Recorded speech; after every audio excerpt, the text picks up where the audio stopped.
Andrew, that's at Aggie all day. Is Daniel Jones running away with the Colts quarterback competition while Richardson is hurt? Is there any way Richardson has a chance to win the job back if and when he comes back from the injury?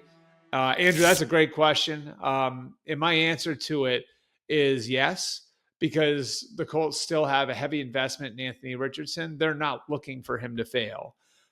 They had a lot of faith in him when they took him fourth overall. He's obviously injured his throwing shoulder twice since then. He's been nicked up really going back to college.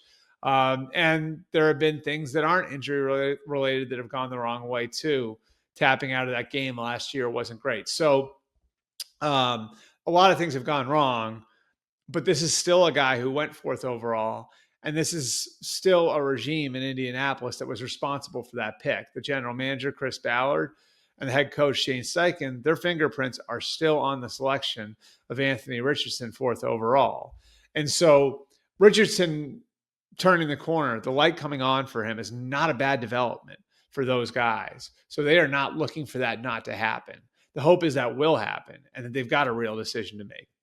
Now, the flip side of it, they brought Daniel Jones in for a reason. It's not because Richardson was playing well, even when he was healthy. And they paid Daniel Jones handsomely, $15 million to come in there and compete for the job. And because of Richardson's shoulder injury, Daniel Jones had a head start this offseason and a chance to build some momentum.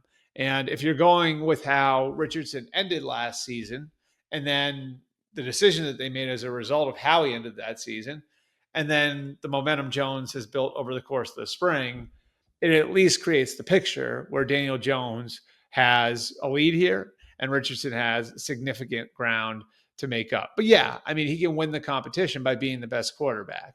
Steichen and Ballard aren't in a position where they can just have a year full of moral victories or, an encouraging season. Like, this is go time for them. For Chris Ballard, it's his ninth year in Indianapolis. For Shane Steichen, it's his third year there.